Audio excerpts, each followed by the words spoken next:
अच्छा, last lecture में हमने पढ़ा अबाउट लाइसोसोम्स के लाइसोसोम्स क्या होता है। लाइसोसोम्स एक सिंगल मेम्ब्रेन होता है, यानी लाइसोसोम जो होता है वो सिंगल मेम्ब्रेन ऑर्गेनेली होता है। इसके अलावा उसके अंदर क्या हो जाता था, उसका जो मेन फंक्शन था वो ऑटोफेजी था। यानी autophagy means program cell death, यानी उसके अंदर क्या हो जाता, प्रोग्राम के जरिए से क्या हो जाते थे, सेल डेथ हो जाते थे। लेट सपोज अगर हम बात कर लें किसी माइटोकॉन्ड्रिया का डैमेज हो गया, तो इस तरीके से वो ऑटोफेजी के जरिए से थ्रू लाइसोसोम को क्या हो जाता था, उसको खत्म करते थे।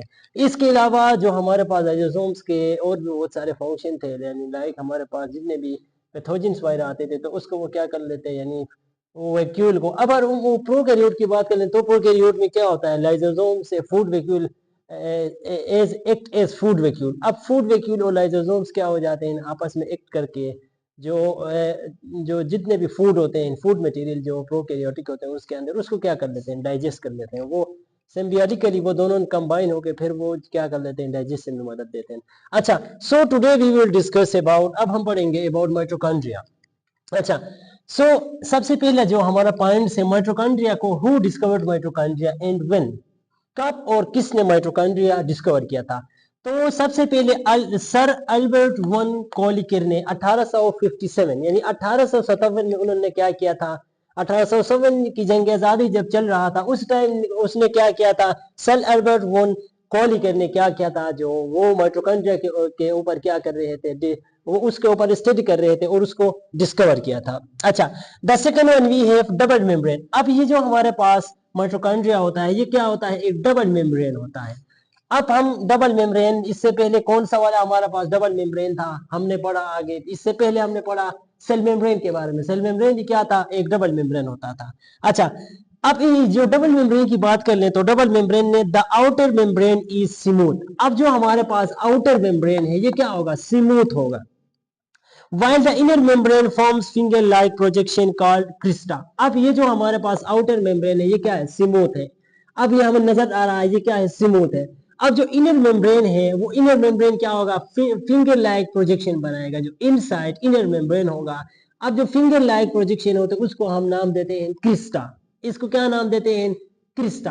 अब जो हमारे पास गोल्जी एपैरेटस था पहले, हम इससे पहले गोल्जी एपैरेटस और एंडोप्लाज्मिक रेटिकुलम के में हमारे पास वो भी पेक होते थे, उसको हम कहते थे सिस्टर ने, लेकिन ये क्या है हमारे पास, क्रिस्टा है।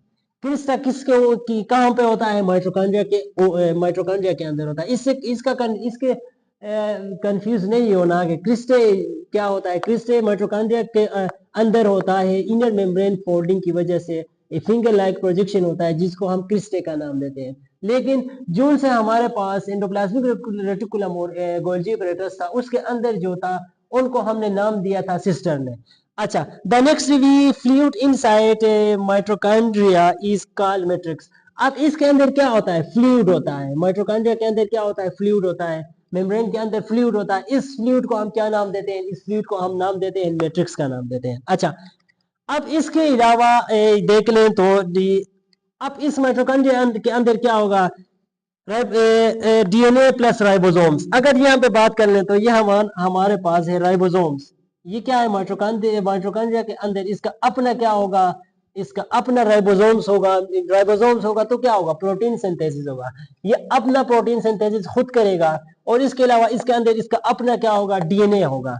यानी माइटोकॉन्ड्रिया के अंदर क्या है, इसका अपना राइबोसोम्स है और इसका अपना डीएनए है। इट मींस कि ये अपने आप को क्या कर सकता है, रेप्लिकेट कर सकता है। अच्छा, अब इसको जो माइटोकॉन्ड्रिया होता है इसको हम कहते हैं power house of the cell, यानी इसको हम कहते हैं power house of the cell का नाम माइटोकॉन्ड्रिया को देते हैं। अच्छा, power house of the cell क्यों कहते हैं, क्योंकि हमें पता है जो हम जितने भी काम वगैरह करते हैं उसके लिए किस चीज की जरूरत होती है, उसके लिए एनर्जी की जरूरत होती है।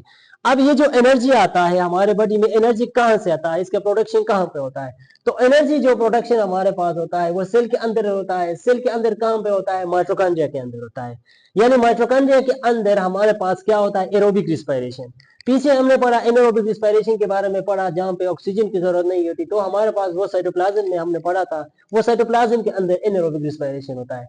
लेकिन इन केस ऑफ माइटोकॉन्ड्रिया यहाँ पे क्या होता है, एरोबिक रिस्पायरेशन होगा। यानी in the presence of oxygen, यानी ऑक्सीजन जब हमारे सेल को मुहैया होगा उस टाइम क्या कर लेगा, ये जो हमारे पास माइटोकॉन्ड्रिया है ये क्या कर लेगा, ऑक्सीजन को इस्तेमाल करके एरोबिक रिस्पायरेशन के थ्रू क्या करेगा, ये प्रोडक्शन ऑफ एनर्जी करेगा। सो जस्ट रिवाइज कर लेते हैं, जो हमारे पास माइटोकॉन्ड्रिया है, सर अल्बर्ट वॉन कॉलिकर ने 1857 इसको डिस्कवर किया था। इसके अलावा ये डबल मेम्ब्रेन था। इसके अलावा जो हम डबल मेम्ब्रेन की बात कर लें तो आउटर मेम्ब्रेन जो सा हमारे पास है वो स्मूथ था। जो इनर मेम्ब्रेन है वो फिंगर लाइक प्रोजेक्शन बनाते थे, उसको हम नाम दिया था, उसको हम कहते हैं क्रिस्टा। इसके अलावा इसके अंदर जो फ्लूइड होता है इसको हम नाम देते हैं मैट्रिक्स। अच्छा, इसका अपना डीएनए होता है और इसका अपना राइबोसोम्स होता है। इट मींस कि ये क्या कर लेता है, अपना जो रेप्लिकेशन होता है ये खुद कर सकता है। इसके अलावा इसको हम नाम देते हैं power house of the cell. अक्सर ये एमसीक्यूज वगैरह में हर कहीं पे आ जाता है, which organelle is known as the power house of the cell. जो ये अभी हमें क्लियर हो गया कि माइटोकॉन्ड्रिया को क्या कहते हैं, हम power house of the cell कहते हैं। क्यों? क्योंकि इसके अंदर क्या हो जाता है, प्रोडक्शन ऑफ एनर्जी होता है। अब जो प्रोडक्शन ऑफ एनर्जी हमारे पास होता है वो दो तरीकों से होता है, मीन टू से रिस्पायरेशन दो टाइप के होते हैं। एक होता है एरोबिक रिस्पायरेशन, दूसरा होता है एनारोबिक रिस्पायरेशन।